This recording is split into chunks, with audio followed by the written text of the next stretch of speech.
Uuwi ako sa Pilipinas for good.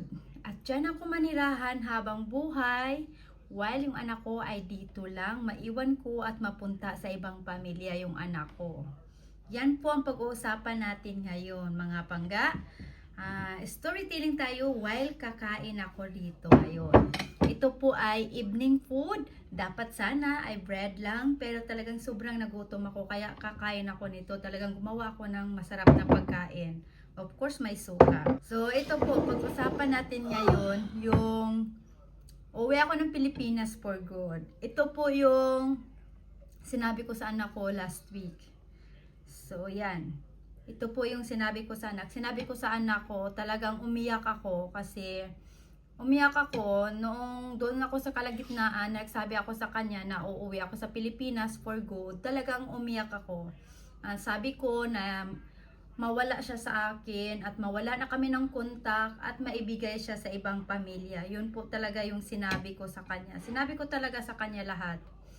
Sinabi ko sa kanya na masakit man, pero kailangan mong malaman kung anong mangyayari sa mga susunod na araw or next month. Kasi next month na ako uuwi ng Pinas at hindi kita madala kasi nawalan ako ng custody sa'yo at mabigay ka sa ibang pamilya.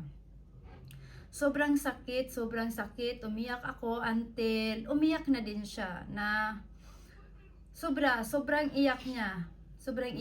Sinabi ko sa kanya na dahil sa problema natin na about sa pag-eskwela mo na hindi ka pumapasok minsan sa school kasi gusto mo sa bahay lang at nalaman ng government dito or parang like 163 or parang like 163 dito nalaman na hindi ako sapat or hindi ako mabuting ina kaya pinapabalik ako sa Pinas at nawalan ako ng rights dito na tumira at ikaw ay since a Norwegian ka kasi dito ka pinanganak, maibigay ka sa ibang pamilya. Kaya talagang doon pa sa kalagitnaan ng pagsabi ko sa kanya, talagang umiyak na ako, talagang grabe yung luha ko, yung dibdib ko, talaga sobra. At siya naman ay talagang, kasi kumakain kami ng dinner that time.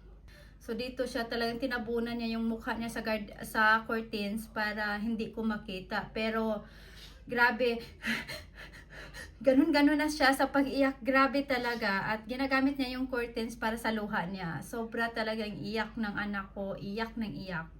That time talaga, talagang gusto ko nang sabihin sa kanya talaga ang totoo na yun ay talagang April Fools lang. April Fools ko lang sa kanya. Kasi nga 'di ba nung September 1, noong April 1 ay April Fools, 'di ba? Pwede kang magsabi kung sino na parang lulukuhin mo lang na ganun. Pero yung loko ko sa anak ko, yung April Fools ko sa anak ko ay para talagang totoo.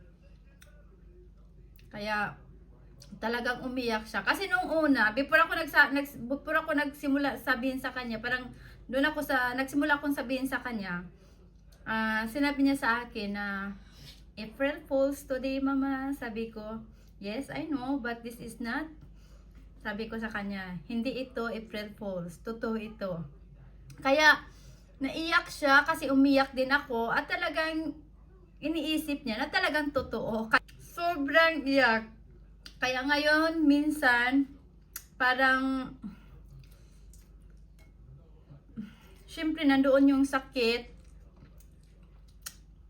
sa anak ko. Hindi ko na yun maibabalik. Napasok na yun sa utak niya. Kaya,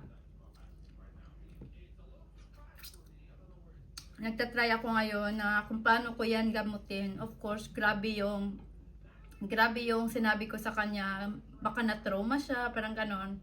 Tapos nagtatanong pa siya sa akin that time, Mama, how about my friends? Mawala din ako ng mga friends. Hindi ko na din sila makita. Nung pagkasabi ko sa kanya, sabi ko, April Fools lang yan.